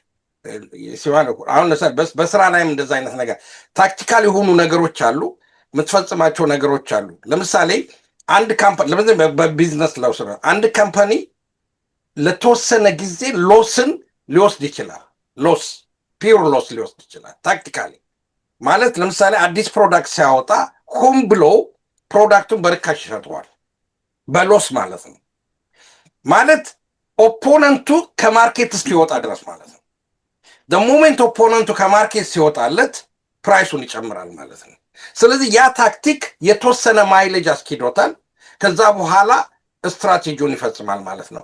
ታክቲካል አላያንስ የምንላቸው አካሎች፣ ኃይሎች፣ አስተሳሰብ ሁሉ ተሰብስበው ስትራቴጂህን የሚያካሂዱላ አካሎች ናቸው። ስትራቴጂህን ለመፈጸም ይሆናል። እነሱ በየማዕከሉ የሚቀሩ ናቸው። ክሊር ሆኖ እንዲቀመጥ ስለፈለኩ ነው። ይሆናል ወይ ነው ወዲያም መከራከሪያ ያለኝ። እሺ ጌጥ እየቀጠል ጥሩ፣ በጣም አመሰግናለሁ። ታክቲካል እና ስትራቴጂካል የሚለውን በደንብ ስላብራሩት እያሱም ምናላቸው ምን ያልሄድበትም እንደውም የምናላቸው የበለጠ አጭርና ግልጽ መሰለኝ። ታክቲካል ሲሆን መናጆነት ነው፣ ስትራቴጂካል ሲሆን ደግሞ መዳረሻው ጋር የሚዘልቅ ነው የሚለው የበለጠ አጭርና ግልጽ የሚሆን ይመስለኛል።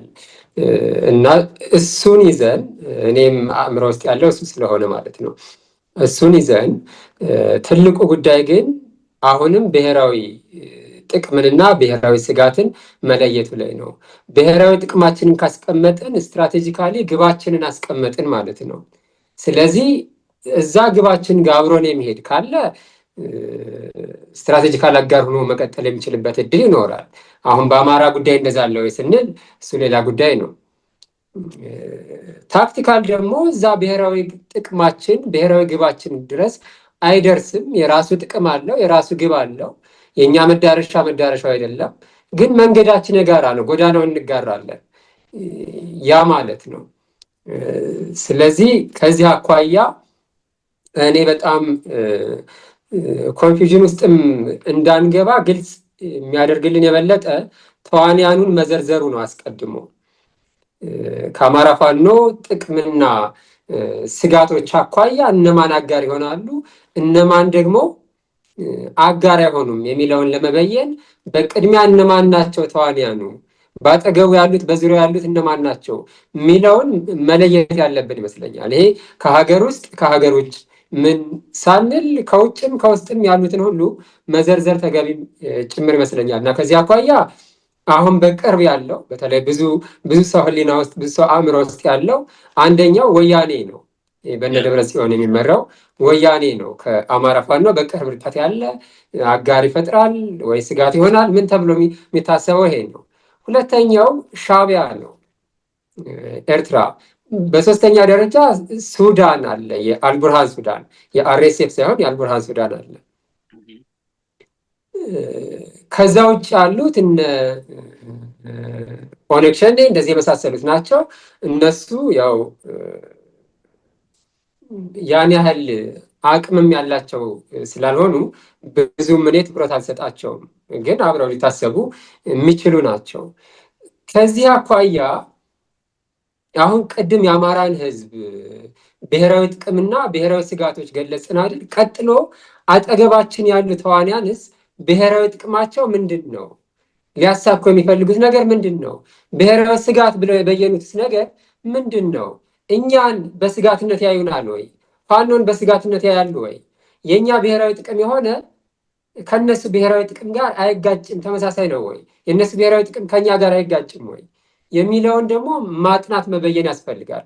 ከዛ በኋላ ነው አጋሬ ነው ጠላቴ ነው፣ አይ አጋሬም ጠላቴም አይደለም ገለልተኛ ጎረቤቴ ነው ምን የሚለውን መበየን የምንችለው። ከዚህ አኳያ የወያኔ እናስቀድም። ወያኔ በየመግለጫዎቻቸው በየንግግሮቻቸው በተለይ ሰሞኑን ደግሞ ህዝባዊ ኮንፈረንስ እያሉ በየወረዳው ጭምር የሚያደርጓቸው አሉ። በእነዚህ ጭምር በቀበሌ ደረጃ ካድራቸውን በጠቅላላ አሰልጥነው ህዝቡንም ጭምር ህዝቡም ጋር እንዲሰርጽበት ለማድረግ እየሞከሩ ያለው አሁን ብቻ ሳይሆን አመቱን ሙሉ ማለት ይቻላል ይሄን 2 ዓመት 3 ዓመት እየሰሩ ያለው ትልቁ ጉዳይ የትግራይን የግዛት አንድነት ማረጋገጥ። ይሄ እንደ ሞቶ ነው፣ እንደ መፈክር ነው የሚገለጸው። የአማርኛ ዜናዎቻቸውን ብንመለከት በየቀኑ ያለ ጉዳይ ነው። የትግራይን የግዛት አንድነት ማረጋገጥ ምን ማለት ነው? የትግራይን የግዛት አንድነት ማረጋገጥ ሲባል ሲተረጎም ወልቃይትን ወደ ትግራይ ማካለል፣ ራያን ወደ ትግራይ ማካለል ማለት ነው። እንደውም እነሱ 40% መሬታችን በአማራ ተይዘዋል፣ እሱ መመለስ ይገባል ብለው ነው የሚያምኑት። ይህንን ነው በተደጋጋሚ የሚናገሩት። እንግዲህ ወልቃይትና ራያ ተደምረው ከቀሪው የትግራይ ክፍል ጋር ሲነጻጸሩ እንዴት 40% እንደሆኑም አልገባኝም። ወይም እስከ ባህር ዳር ዘልቀው ነው፣ ጎንደርን ጠቅላላ ወስደው ነው፣ እስከ ወልዲያ ደርሰው ነው። ምናልባት ይሄ እስከ አባይ ግድብ ቤንሻንጉል ጉሙዝ ድረስ የሚደርስ ካርታ አላቸው፣ እሱን ጨምረው ነው። በደንብ መተንተን ያለበት ጉዳይ ነው 40% የሚሉት ጉዳይ። ስለዚህ ይሄ ነው ብሔራዊ ጥቅማቸው፣ ይሄ ነው ማለት ነው። እንደ ወያኔ የሚያነሱት ብሔራዊ ጥቅም ብለው የሚያነሱት ግባቸው፣ ስትራቴጂያዊ መዳረሻቸው ይሄ ነው ማለት ነው። ሁለተኛውስ የራስን እድል በራስ መወሰን፣ መገንጠል ማለት ነው። ይሄ ነው ሌላኛው ብሔራዊ ጥቅማቸው፣ መዳረሻ ግባቸው ይሄ ነው። ሶስተኛው ብሔራዊ ጥቅማቸው ወይም መዳረሻ ግባቸው ተፈናቃይ ማስመለስ የሚል ነው። እንግዲህ ተፈናቃይ አለ የለም ሌላ ጉዳይ ነው። እነሱ የሚሉት ግን ተፈናቃይ ማስመለስ፣ ከወልቃይት በተለይ የተፈናቀሉ አሉ እነሱ እናስመልሳለን የሚል ነው። እነዚህ ናቸው። አሁን እነዚህ የወያኔ ብሔራዊ ጥቅሞች ከአማራ ፋኖ ከአማራ ህዝብ ብሔራዊ ጥቅም አኳያ ይጋጫሉ ወይ የሚለውን ነው ማየት ያለብን። ቅድም ቀይ መስመር ብለን ስናስቀምጥ ወልቃይትን አንዱ ቀይ መስመር ብለናል፣ አንዱ ብሔራዊ ጥቅማችን ብለናል፣ ራያ እንደዛው ብለናል። ይሄን እንግዲህ ማየት ነው ይጋጫል አይጋጭም የሚለው ማለት ነው። ሌላው ብልጽግና አይደለም ወይ የነሱ መዳረሻ 4 ኪሎ መግባት አይደለም ወይ የሚል ተመልካች ይኖራል። ብልጽግናን እንደ ፕሮፓጋንዳቸው ማጀቢያ ጅምላ ጨፍጫፊው በጅምላ የጨፈጨፈን እንደ ቢያፍራ ያለን ማለትም ናይጄሪያ ላይ ቢያፍራ የሚባል ማህበረሰብ ክሪሚናላይዝ ተደርጎ ስሙ ጭምር እንዳይጠራ ተደርጎ ነበረ። እና ልክ ያ ሲነሳ ነበር የሰሜኑ ጦርነት የ2 ዓመቱ ጦርነት ጊዜ ሲነሳ ነበረ የትግራይም እንደዛ መባል አለበት ምን የሚል ትርክት ነበረ ይመስለኛል። ያኔ ብዙም ሙሉን አልተከታተልኩም ከፊሉን እስር ቤትም ጭምር ስለነበርኩ ማለት ነው። ግን ያንን ነው የሚያነሱት በደፈነው እንደ ቢያፍራ እያለ የጨፈጨፈን ጨፍጫፊው ምን ይላሉ፣ ግን መዳረሻቸው አይደለም። ስለዚህ አጋራችሁ ማን ሊሆን ይችላል ብለህ እንኳን ስትራቴጂካሊ ብተነትን ከአማራ ፋኖ እና ከብልጽግና ለወያኔ አጋር ለመሆን የቀረበው እንደውም ብልጽግና ነው እውነት ለመናገር።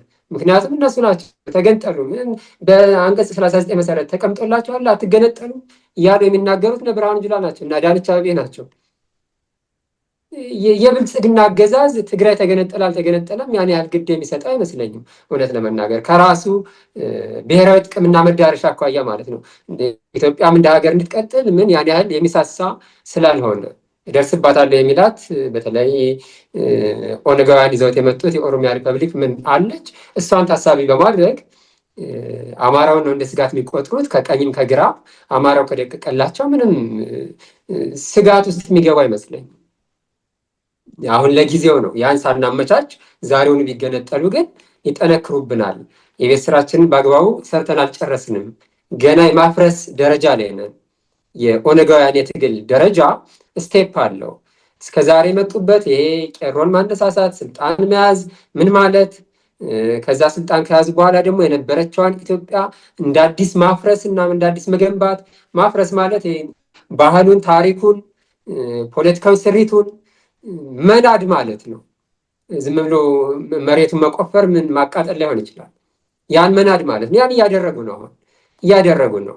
ስለዚህ ይህን አድርገው ከጨረሱ በኋላ በቀጣይ እነሱን ሰራታለን የሚሏት የኦሮሚያ ሪፐብሊክ አለች። ይሄ እንግዲህ አብይ አህመድ በግሉ ላይ ያስማማ ይችላል። ግን የፖለቲካ ስርዓቱ ግን የብልጽግና የፖለቲካ ስርዓት ግን ኦህዴድ መር የሆነ የብልጽግና የፖለቲካ ስርዓት ግን ያ ነው መዳረሻ ግቤ የሚለው በእኔ እምነት ያ ነው ጥልቁ ግባቸው። አንዳንዳቸው ቸኩለናል ምን ያሉት እየተገነጠሉ ይወጡ አሉ። አይቀስ ብለን ነው ይህን ማድረግ አለብን ያሉት አሁንም የቀጠሉ አሉ። በኋላ ልመለስ መሰለኝ። አይ ጥሩ ነው። እንደውም በነገራችን ላይ እኔ ልጨምርልህ አንድ ቦታ የሰማሁትን እናንተ መስማት አዳምጣችሁት ሊሆን ይችላል። ብዙ ተሰብስበው ያየሁበት ውይይት አለ የተለያዩ ሰዎች። ከዛ ውስጥ ግን ያው የሚታወቁት እነ ጀዋር አሉበት። ጀዋር አለ፣ አሉላ አለ፣ ትንግርቱም አለ፣ ሌሎቹም አሉ። እና ጀዋር ሲል የሰማሁት ምን እንደሆነ ታውቃላችሁ? በዛ ውይይት ውስጥ እንዴት ታክቲካቸውን እንደሚቀይሩ ነው። አሁን ምን አለ? የኦሮሞ ትግል የኦነግ ትግል ወይ የኦሮሞ ትግል መሰለኝ ያለው ኢቮልቭ እያደረገ ነው፣ አሁን ወደ መደብ ትግል እየገባን ነው የሚለን። ታስታውሱ እንደሆነ የመደብ ትግል ተብሎ የአብዮት ሲካሄድ በደርግ ዘመን ከመሬት ላራሹ ጀምሮ የሰሩትን ታሪክ ታውቃላችሁ። ስለዚህ በመደብ ትግል ስም በሶሻሊዝም ስም በመንሳሰለው። ስለዚህ አሁን እንደፈለጉ ነው እየቀያየሩ፣ ግን አላማቸውን አይሱትም እነዚህ ሰዎች እኔ እንደገባኝ። ስለዚህ አሁን ዞሮ ዞሮ ወደ ምን ያመጣኛል? እኔ ልክ ቅድም ምናላቸው የጠቀሰዋለ ስትራቴጂካሊ ወይም ጌጥየም እንደጠቀሰው ከኛ ጥቅም ጋር የማይሄድ ከሆነ ከአማራው ጥቅም ጋር የማይሄድ ከሆነ አጋርነቱ ችግር አለው ማለት ነው። ስለዚህ መስፈርትም ያልነው ነገር የኛ ቀይ መስመር ነው ካልን ያንን የማያምኑ ሰዎች ከሆኑ አስቸጋሪ ነገር ሊመጣ ነው። ግን እኔ ሐሳብ ምንድነው ቅድም እንደው ለያሱም ስጠቅስ ትሩስ የሚሉት ነገር አለ ወይም ፒስ ትሪት አለ አይደለም። ዝም ብለህ አትንኩኝ አልነካህም። አሁን እኔ ፋኖም እንደዛ ይመስለኛል። እናንተም አትውጉን እኛም አንውጋ ያሉ ይመስለኛል፣ አያውጡት እንጂ። እንደዛ ከሆነ ሊያስኬድ ይችል ይሆናል። እንደው ግን ዝም ብሎ ይሄን ሰውዬ ለመጣል ነው ብሎ ግን ልክ እዛች ወንበሯ ጋር ሲደርሱ ግን ሌላ ችግር ደግሞ መፍጠር ነው፣ ሌላ ጦርነት ውስጥ የምንገባ ይመስለኛል። ስለዚህ ወደ ሁለተኛው ጥያቄ ልግባ። ይሄን ካልኩኝ በኋላ ምናልባት ይዛችሁ አንዳንድ ጥያቄ ካለም ልመልስ እችላለሁ። በዛ ላይ ያመጣው ነገር ላይ ሳላለው ያለፍኩትም ነገር አለ፣ አንተም ካልከው ላይ የምጨምረው ነገር አለ። እሺ ያልተነጋገርንባቸው ምክንያቱም ሀሳቡ በጣም ሰፊ ነው። በመጀመሪያ ደረጃ እውነት ለመነጋገር ከሆነ እያንዳንዱን ታክቲካል የሆነ አጋርነት ወይም ስልት እንዲህ በአደባባይ አውጥቶ ፋኖ እንዲህ ማድረግ አለበት ከዚህ ጋር እንዲህ መስራት አለበት ማለት ያስቸግራል። ይሄ የፖሊት ቢሮ ወይንም ደግሞ የፋኖ አመራር በውስጣዊ የሚሰራው ስራ መሆን አለበት ብዬ ገምታለሁ። መሆንም ያለበት ጉዳይ ነው። ነገር ግን ጉዳዩ እንዳለ በፖለቲካል ሳይንሱ፣ በሚሊተሪ ሳይንሱ፣ በቢዝነሱ ዓለም ታክቲካል ስትራቴጂ እና ታክቲካል አጋርነት ወይም ታክቲካል ስልትንና ወይንም ደግሞ ስትራቴጂክ ስልት የምንለው እንዳለ ማስገንዘብ እፈልጋለሁ። ይሄ በትክክል ይሰመርበት። ያ ነገር ግን እንዴት ነው መካሄድ ያለበት፣ ከማጋ ነው ምንድን ነው ማድረግ ያለበት የሚለው የፖሊት ቢሮ ኃላፊነት ነው። ምክንያቱም አንዳንድ ጊዜ እኔ ማውቀውንም ራሱ ብናገር እዚህ አንዳንድ ጊዜ እንዲህ ሊያደርጉን ነው ወይ እንዲህ ሊያደርጉ ለምሳሌ አሁን ታክቲክ የምንለው ነገር ወይ ስልት የምንለው ወይ አማርኛው ትንሽ ጠበብ ይላል እዚህ ላይ። ታክቲክ የምንለው ነገር ለሌሎች የተሰጠ ችሎታ ነው። ለሌሎች የተሰጠ ችሎታ ነው። ከ66 አብዮት ጀምረ ከወያኔም ጀምረ በምናምን ስትመለከተው ስልት አላቸው። እነሱ ስልታም ናቸው። በስልታቸው እየተጠቀሙ የአማራን ህዝብ እዚህ ደረጃ ላይ አድርሰውታል። ኤግዛምፕል ለምሳሌ ታክቲካል አላይመንት የምንለው ለምሳሌ ወያኔ የአማራን ህዝብ በታክቲካል አላይመንት በእንቅስቃሴዋ አቅፋ ይዛ ደግፋ መታ ነበረ። ፓርቲውን አቋቁማ በዛ አካባቢ ያሉትን ሰዎች አደራጅታ መጨረሻ ላይ ግን አዲስ አበባ ላይ ስትገባ ግን አማራን መደብደብ ነው የጀመረችው። ስትራቴጂካሊ አላማዋ ሌላ ስለነበረ ማለት ነው። ስለዚህ የአማራ ትግል ታክቲክ አልባ የሆነ ነው ብለን ማሰብ የለብንም። ከሆነም ደግሞ ስህተት ነው፣ መስተካከል አለበት። አሁን እዚህ ላይ በመጨረሻ ይሄን ማስገንዘብ ፈልጋለሁ። ሌላው ደግሞ ምንድን ነው ያላየነው ነገር አለ። እኔም ሳልናገር ስላለፍኩት ቅድም ወንድሜም ጌጤም ተናግሮታልና ይህ አጋርነት በምንልበት ሰዓት አጋርነትን ወደ በኋላ ወደ ግራፉን ታመጣልኛል። አጋርነትን በምናስቀምጥበት ሰዓት ሰርቸዋለሁ። ጌጤም ስላነሳው አመሰግናለሁ። እና በውስጣዊ ያለን አጋርነት ያስፈልጋል። ለምሳሌ በውስጣዊ ያለው አጋርነት ማለት ውዝን አማራ ህዝብ ማለት ነው። አማራ ህዝብ በውስጣዊ ያለው አጋርነት ምን አይነት ነው? እና ለምሳሌ ስትራቴጂካል አጋርነት ሊኖረን የሚገባ ነገር አለ። ታክቲካል የሆኑ አጋርነት ሊኖረን የሚገባ ነገሮች አሉ። እሱን እመጣበታለሁ። ውዝን አማራ አለ። ከዛ ደግሞ ውዝን አገራዊ አለ። አገራዊ በሆነ ጉዳይ ቅድም ያስቀመጡት ሌሎችም ያስቀመጡት አለ። እነ ኦላ እነ የሌሎች አቤት ተቃዋሚዎች ቲፒኤልኤፍ ምናምን። ከዛ ደግሞ ዓለም አቀፋዊ የምንላቸው ነገሮች አሉ። ያው ቅድም ትንሽ ተች አድርገነው አልፈነዋል። የሻዕቢያን የግብፅን ምናምን እና እነዚህን መለየት አለበት። አሁን በዚህ መድረክ ላይ ግን ይሄንን በዚህ መንገድ መጠቀም አለብህ፣ በዚህ መንገድ መጠቀም አለብህ ብሎ ለመነጋገር ያስቸግራል ለማለት ነው። እና አሁን አንተ ካነሳው ሰለሞን ካነሳው ለምሳሌ አይደል ነው የሞንጆሪኖ ንግግር በተለያየ መንገድ ይመጣል። ለምሳሌ የሞንጆሪኖ ንግግር በተለያየ ምክንያት ይመጣል። እንዲያውም በአንድ ፕራይቬት ይሁን በግሩፕ ይሁን አንድ አርማ ልኬልህ ነበር፣ ሎጎ ነገር የተሰራ ጊዜው ስላልደረሰ እንትን አልችልም እንጂ የትግራይ ነፃነት ነው ምናምን የሚል አንድ አርማ ያለው ነገር አይቼ ገርሞኝ ልኬልሃለሁ። እና አሁን ለምሳሌ ሞንጆሪኖ እኛ መንገንጠል አልፈልግም፣ እኛ ፍትሐዊ ስርዓት ነው እንጂ የምንፈልገው መገንጠል አልፈልግም ብላ ተናግራለች በአደባባይ። የሞንጆሪኖ ንግግር ስትመለከተው አሁን እሷን ስትመለከተው የተናገራቸው ታክቲካዊ ነው ወይንስ ስትራቴጂካዊ ነው የሚለው ነገር ለብቻው መታየት አለበት። ልክ ቅድም ሰለሞን እንዳልከው የጀዋር ንግግር ለምሳሌ እነ ጀዋር ታክቲክ ይለዋውጣሉ፣ ስልት ይለዋውጣሉ። አማራው ግን ስልት አልባ መሆን የለበትም የሚል አቋም ነው ያለኝ። አመሰግናለሁ። እሺ፣ አመሰግናለሁ። እንግዲህ ወደ ዋናው ደግሞ እንገባለን። ያው ብዙ በዚህ ላይ ብንቆይም አስፈላጊ ስለሆነ ነው። አሁን ሁለተኛው ጉዳይ እንግዲህ ሶስት ጉዳዮች ነው የያዝነው። አሁን እስካሁን ያየነው ከአማራው አንጻር ነው። አሁን ደግሞ ሁለተኛው ላይ ከፋኖ አንጻር ነው የምናየው። ፋኖ ነው እርግጥ ፋኖ የሚመልሳቸውን ነገር ለእነሱ ነው ምንተወው፣ እኛ አይደለንም። ግን የምንችለውን ነገር ግን አጠቃላዩን ነገር ግን መናገር ይቻላል።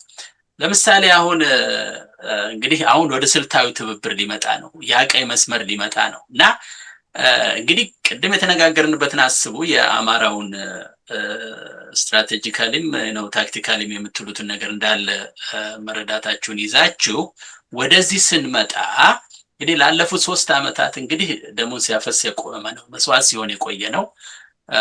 እና ለዚህ ዘላቂ ድል ሲባል ደግሞ ፋኖ ከየትኛዎቹ ኃይል ጋር ስልታዊ ትብብር ሊፈጥር ስልታዊን እንግዲህ ታክቲክ በሚለው ስልታዊ ያልኩት እንዳልከው አማርኛው ትንሽ አስቸጋሪ ነው። በምንም አይነት ሁኔታ ደግሞ ትብብር ሊፈጠር አይገባም፣ የማይገባው ጉዳይ ነው የምንላቸው ከነማን ጋር ነው፣ የትኛውን ቀይስ መስመርስ ስለሚጥሱ ነው የሚለው ነገር ከቅድሙ ጋር ይያያዛል እና እኔ ምናልባት የተዛመደ ነገር ስለሆነ ሁለቱንም ጥያቄ ላንብብላችሁና አንድ ላይ እንመልሰው ይሄን ነገር። ሁለተኛው ደግሞ ያቀረብኩት አንደኛው ይሄ ቀይ መስመር ስለሚባለው ከማን ጋር ነው ፈጽሞ መደራደር ማለት መተባበር የሌለበት ወይስ መተባበር ያለበት የሚል አይነት ጥያቄ ነው፣ ጀነራል ነው። ሌላው ደግሞ በአንዳንድ ወገኖች በኩል ደግሞ ፋኖ አይደራደርም ከማንም ጋር አይተባበርም የሚል ሙግት ያቀርባል። አሁን እንግዲህ ይቀርባል። አሁን ይሄን ሙግት ሪፊዩት የሚያደርጉትን ነው። ይሁን እንጂ ፋኖ በድሮንና በታንክ የታገዘውን የመንግስት ጦር ያንበረከከ የራሱ ጀነራሎች ያሉትና ከፍተኛ የህዝብ ደጀን ያለው ነው እንደምናውቀው። አይደራደርም ማለት የፋኖን አቅም ማሳነስ አይደለም ወይ? ምክንያቱም አንዳንድ ጊዜ ይሄ ነገር በየቦታው ይሰነዘራል። እንደዚህ ሊያደርጉት ነው፣ ወያኔ ነው፣ በዚህ ኦነግ ነው፣ በዚህ ምን ሲባል በሌላ መንገድ የሚመስለው የፋኖን አቅም ማሳነስ አይመስልም ወይ? ይሄ መሰረታዊ ጥያቄ ነው። እንደውም እዚህ ላይ ሁለተኛው ላይ ብንቆይ ነው የሚሻለው። ምንድነው የፋኖ አቅም አለው? እንደውም እንኳን አሁንና ሙሉ ትጥቅ እያለን የሚል ነገር ታስታውሳላችሁ በድሮ ዘፈን አይደል እንዴ? እና አሁን ምን እያለን ታጣቂን አለ፣ ሰው አለ፣ የአማራው ስነ ልቦና ይታወቃል። ከድሮ ጀምሮ መቼም የሚተላለፍ ነገር አለ። ያን ይዞ ግን ስቲል ፍራቻው አለ እና እንደው የፋኖን ነገር ትንሽ አንደርማይን ማድረግ አይደለም ወይ? እስኪ ጋዜጠኛ ምን አላቸው ቀጥል። ባለፈውም ይሄን ነገር በደንብ አንስተ ስለነበር ሰዎችም ደግሞ አንዳንድ የተጠቀሙበት ቀንጭበው የሚያቀርቡትም ነገር ትክክል ስላልሆነ ግልጽም አድርገላቸው እስኪ። አሁን ጥሩ ነው። አመሰግናለሁ ፕሮፌሰር ሰለሞን። መጀመሪያ ቅድም ሲነሱና ሲብላሉ የነበሩትን ነገሮች እንደው የተወሰነ ቅርጽ መስጠት ካስፈለገ ወይም በዛ ላይ የራሴን ሳይ ወይም ኮሜንት ሰጥቼ አሁን ወዳልካቸው ነገሮች ልመጣ ጥሩ ነው። ከዚህ ከመጀመሪያ ከታክቲካል እና ስትራቴጂክ ጉዳዮች ጋር በተያያዘ ዋናው የፋኖ ስራ አስፈጻሚ የሚመለከትበት መንገድ ነገሮችን ፋክት ኦን ዘ ግራውንድ ያለውን ነገር ገምግሞ አይቶ ሚሊታሪሊ ፖለቲካሊ የትግሉ መሪዎች ስለሆኑ የስራ አስፈጻሚ ገምግሞ የሚሄድበት በመረጃ እና በማስረጃ ላይ የተመሰረቱ የትንታኔ መሰረቶች ስለሚኖሩ እሱ ነገር በእነሱ ጉዳይ የሚያልቅ አድርጎ መታየት አለበት። እንዲሁ ዝም ብለን ይሄ ጉዳይ ታክቲክ ነው ይሄ ከስትራቴጂ አንፃር ይታይ ብለን ብቻ የምንፈርጀው ነገር መሆን የለበትም ባለው ነገር ሙሉ በሙሉ እስማማለሁ ከያሱ ጋር ማለት ነው። ግን ቅድም ደግሞ የጥዬ ከህወሓት ከኦላ የኦሮሞ ነጻነት ሰራዊት ከሻቢያ ከፋኖ ጋር እያያዘ ባመጣቸው ጉዳዮች ላይ በተለይ ደግሞ በተለያየ መንገድ የሚገለጹ በመግለጫም ይሁን አንዳንድ ፖለቲከኞች በሚናገሯቸው ነገሮች እነሱ ፍላጎታቸው መገንጠል ነው፣ እነሱ ወልቃይትንና ምዕራብ ትግራይ የሚሉትን ነገር ማስመለስ ነው፣ ተፈናቃይ እንዲማድረግ ነው ምናምን ነው ይባላል እና እነዛን ነገሮች ጠቅሶ እነዚህ ስትራቴጂክ ጠላት ናቸው፣ ታክቲካል ጠላት ናቸው፣ ፋኖ ከነሱ ጋር መሄድ የለበትም አለበት የሚለውን ነገር በአስተያየቶችና ሶሻል ሚዲያ ላይ በተዘሩ ነገሮች ላይ ብቻ ተመስርቶ መሄድ ትንሽ አስቸጋሪ ሊሆን ይችላል። እኔ ይገባኛል የሱ ስጋቶች ምን እንደሆኑ፣ የጥያነሳቸው ነገሮች መሰረታዊ እንደሆኑ በደንብ ግልጽ ነው። የኔም ስጋቶች ናቸው። ግን እነዛ ነገሮች ከፖለቲካ ከሚሊታሪ እና ከሌሎች ወሳኝ ከሚባሉ የአማራው ህዝብ አላማዎች ጋር ከፋኖ አላማ ጋራ ምን ያህል አብረው ይሄዳሉ፣ መጨረሻቸው ምን ይሆናል የሚለውን ነገር በደንብ መተንተን አለበት። እኔ እንደ ስትራቴጂ እንደ ታክቲክም መጨረሻ ላይ የትግል አላማዎች ምንድነው? ፋኖ አላማው ምንድነው? የአማራ ህዝብ አላማው ምንድነው? ሌላውስ ኢትዮጵያዊ ምንድነው አላማው? አንድ ድርጅት እንደ ፖለቲካ ፓርቲ እንደ አንድ ታጣቂ ኃይል ሲንቀሳቀስ ምንድነው አጠቃላይ ግቡ የሚለውን ነገር በደንብ መጀመሪያ ለይቶ ማስቀመጥ ያስፈልጋል። በኋላ ለመበየን በኋላ ፍርድ ለመስጠት እንዲያመች ማለት ነው። ቀደም ብለን አስቀምጠናል። አማራው የህልውና ችግር አለበት። ራሱን በህልውና ደረጃ መጠበቅ ይፈልጋል። ማንነቱ፣ ባህሉ፣ እሴቱ እንዲከበር ይፈልጋል። ከጭፍጨፋ፣ ከግድያ፣ ከጅምላ ዘር ማጥፋት ራሱን መከላከል ዋነኛ ግቡ አስቀምጦ እየታገለ ነው ያለው። የመጀመሪያው የአማራው ህልውና ችግር እንዲፈታ በሚያደርግ መልኩ ነው ወይ ትብብር የሚደረገው፣ ስትራቴጂክም የሆነ ታክቲካል። ሁለተኛ ቀጥሎ የሚመጣ ደግሞ የሀገር ጉዳይ ነው። የኢትዮጵያን ሀገራዊ ጥቅም ደግሞ ማስቀደም ደግሞ ሊመጣ ይችላል። ፋኖ ታግሎ የራሱን ክልል ወይም የራሱን ድንበር አስምሮ አማራ የሚባል ሀገር የመፍጠር ህልም ያለው ድርጅት አይደለም እንደሚታወቀው። ስለዚህ የኢትዮጵያን ብሔራዊ ጥቅም በሚያስከብር መልኩ ታክቲካሊም ስትራቴጂካሊም ከሌሎች ኃይሎች ጋር መጥቶ ይህን ነገር እውን ያደርጋል ወይ ነው ጥያቄው።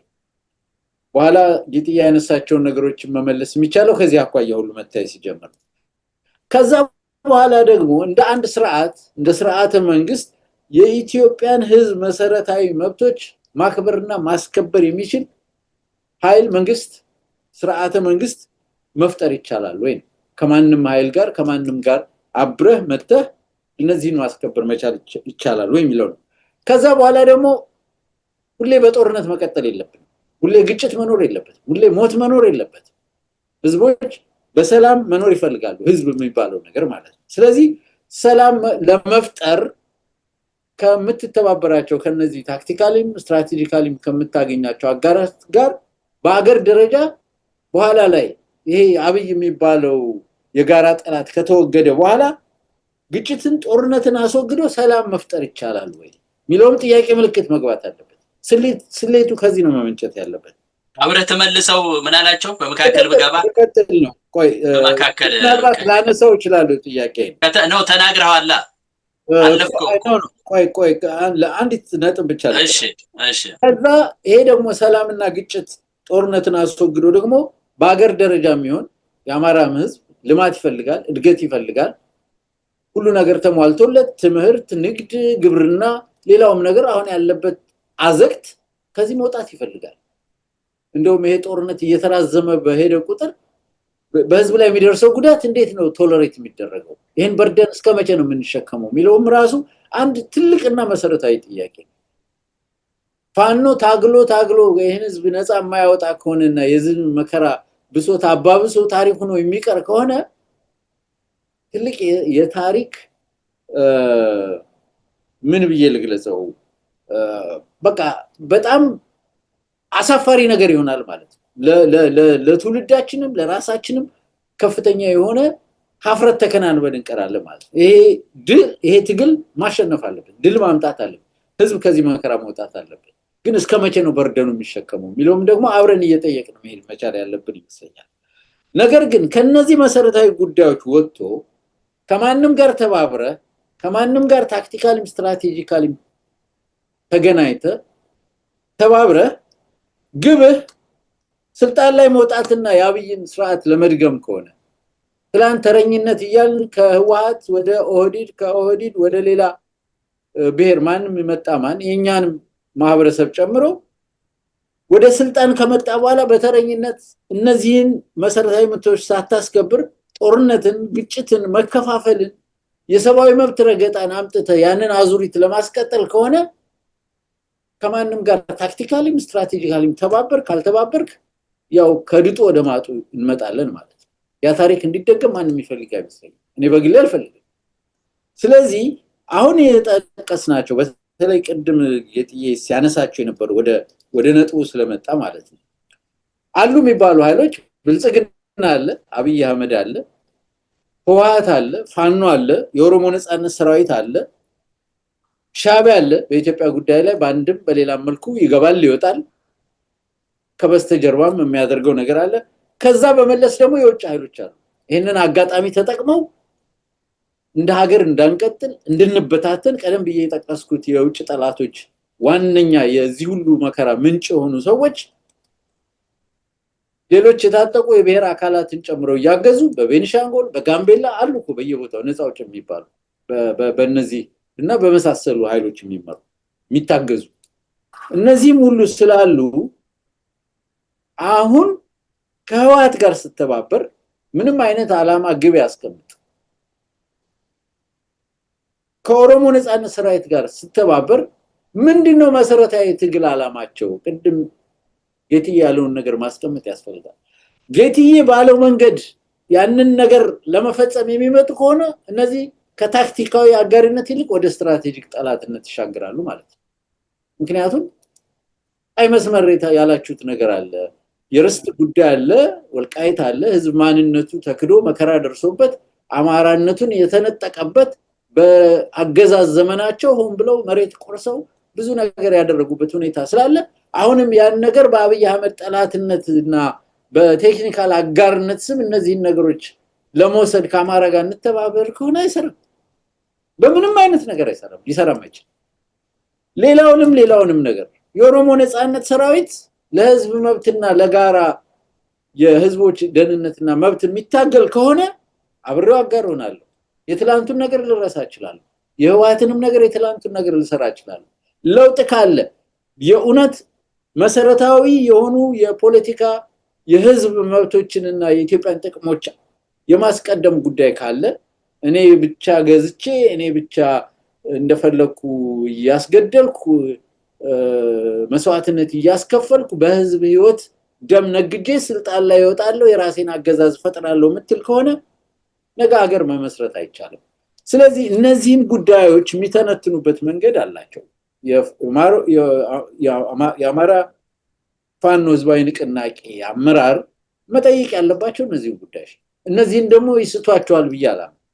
ስለዚህ ከነዚህ ኃይሎች ጋር የሚያደርጉት ግንኙነት ካለ ይሄ ጥምረት ወይም ሌላ ሚሊታሪ ወታደራዊ ምክር ቤት ወይም ምናምን ወይም በጋራ ዘምቶ አብይን ለመጣል አንድ ዘመቻ ቢከፍቱ ከነዚህ ጥቅሞች አኳያ ፋኖ ኃይሉን ጠብቆ ግቡን ጠብቆ መሰረቱን ሳይለቅ ከነዚህ ኃይሎች ጋር ተባብሮ አብይን ቢያስወግድ እኔ ችግር የለም። ባለፈው ተቀንጭቦ ምናምን ያልከው ሙሉ ፕሮግራሙን ቢከታተሉት እኔ ካልኩት አቋምና ያቺ ተቀንጭባ ካቀረበችው አቋም ፓራዶክስ ነው። እናንተም ሲገርማችሁ ካልተባለ ነገር የቆርጥ ፖለቲካ ነው ሲያራምዱ የነበረው። በመጨረሻ ሐሳቤን ለማጠቃለል የድርድርን ጉዳይ አንስተሃል ዶክተር ሰለሞን። ድርድር ከኃይል ሚዛን ጋር ነው የሚሄደው። በነገራችን ላይ ኃይልህ እየገዘፈ ሲቀር ለድርድር ትፈልጋለህ እንጂ ያቅምን ማነስ አያሳይም። እኔ ኦፖዚትሊ ነው የማየው።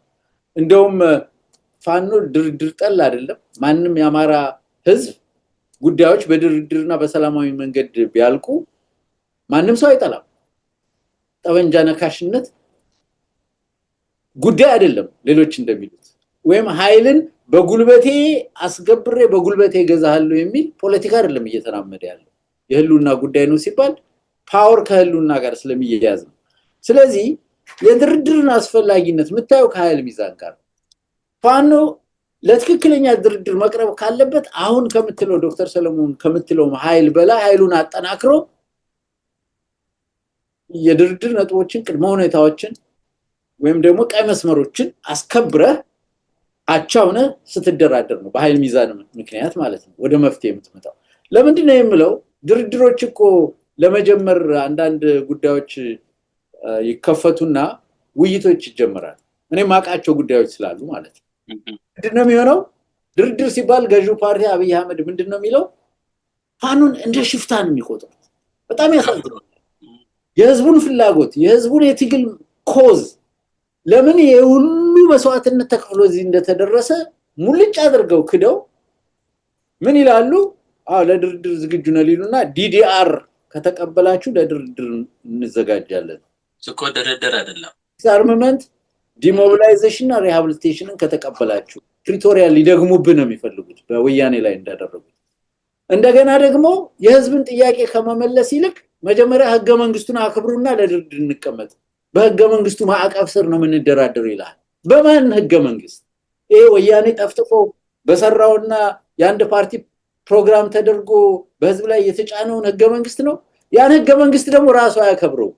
ራሱ ስንት ሰብአዊ መብት ጥሶ ስንቶችን እስር ቤት የፓርላማ አባላትን ኢሚዩኒቲ ገፎ እስር ቤት የሚያስገባ በመሰረታዊ የህገ መንግስት ነጥብ ተብለው እንኳን በተቀመጡ ጉዳዮች ራሱ ያላከበረውን ህገ መንግስት በዛ ማዕቀፍ ስር ነው መደራደር ይላል። እንደዛ እጅ ስጥ ነው የሚለው። ስለዚህ አቅም ከድርድር ጋር ይገናኛል። የአቅም መጎልበትን ነው የሚያሳየው ድርድር። ሌሎች በድርድር ረገድ ያዩበትን መንገድ በዚህ ሁኔታ አይቶ መጨረሻ ላይ የጦርነቶች መጨረሻ ነገሮች በድርድርና በሰላማዊ መንገድ የሚያልቁበት ሁኔታ ይፈጠራል። የኢራንና የአሜሪካን ተመልከት። የዩክሬንና የራሻ መጨረሻው እንደዛ ነው የሚሆነው። የእስራኤልና የፍልስጤም አሸናፊም ተሸናፊም ላይኖር ይችላል። ግን የዓላማህን የማስፈጸም አቅምና ሁኔታ ፈጥረህ ተደራድረህ የህዝብህን መብቶች ቀደም ብዬ የጠቀስኳቸውን ማስከበር ከቻልክ በጦርነት መጣ በድርድር ድሉ የህዝብና የህልውና ዓላማው ይሆናል ማለት ነው።